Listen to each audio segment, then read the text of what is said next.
Hi, today we're going to take a look at the Sigma 30mm F1.4 lens for E-mount. We have been using this lens on the Sony a6300 for the past several weeks, and these are our impressions.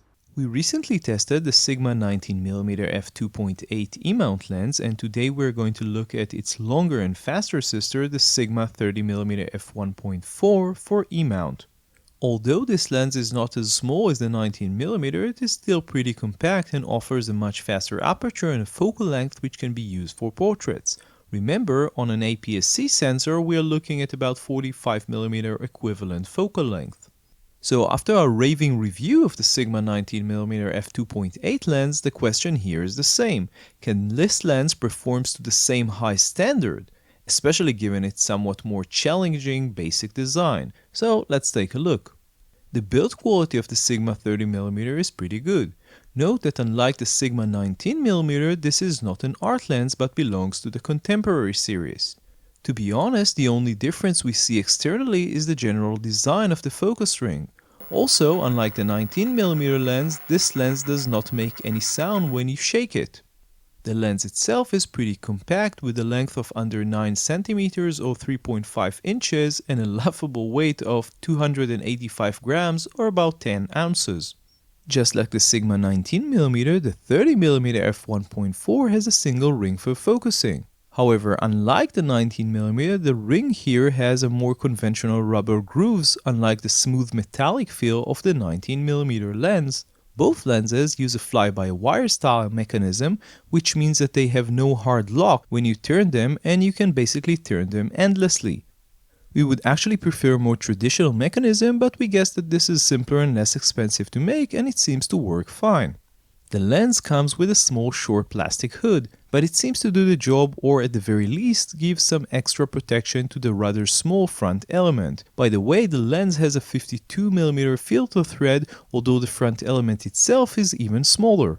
The lens seems to focus fairly fast and we didn't have any perceived problems with focus speed or accuracy, although it is possible that the native Sony lenses are still better than the Sigmas in this respect. Also note that this lens, just like the 19mm, has no optical stabilization, although at least with the new Sony a6500 this is less of a problem as the camera has its own on-sensor 5-axis stabilizer. As for sharpness, not surprisingly, wide open this lens is not as sharp as the 19mm f2.8, but still gives very nice result, and from f2 it is very sharp indeed. The drawback is in the corners. Results are not good until f5.6 and you really get sharp results only at f8, far behind the 19mm. We encountered fairly minimal chromatic aberration with the lens and we didn't encounter any significant flaring with this lens, which is very nice. As for vignetting, with our Sony a6300 vignette auto correction off, you can see that wide open there are some darkening in the corners. However, just like with the 19mm, the auto correction on Sony cameras typically works pretty well, but with a bit of higher ISO in the corners. As for barrel distortion, again, like with the 19mm lens, we didn't see any barrel distortion in our test results. Either the lens is distortion free or Sony has some auto correction that we didn't find. As for the bokeh, like with all lenses that we have tested so far, light circles seems to get round only around f2.8. Wide open with this lens you will get the common oval shaped light sources.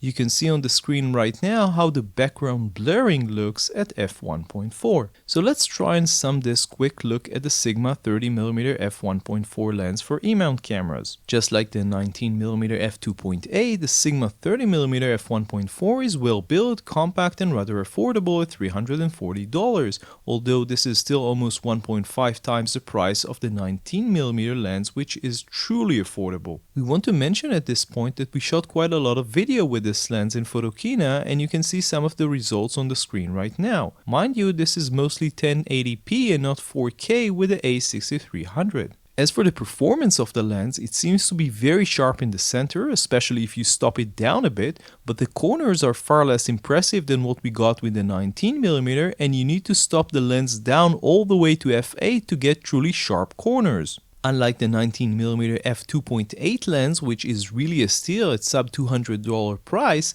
with very little competition at all, the 30mm f1.4 does have some competition. For example, the Sony 35mm f1.8 costs just $50 more, and although it is a bit slower, it does have a built-in image stabilization, which is important especially for video, unless of course you have this Sony a6500. At any rate, the Sigma 30mm f1.4 is still an attractive option if you want a fast normal lens for your Sony APS-C E-mount camera.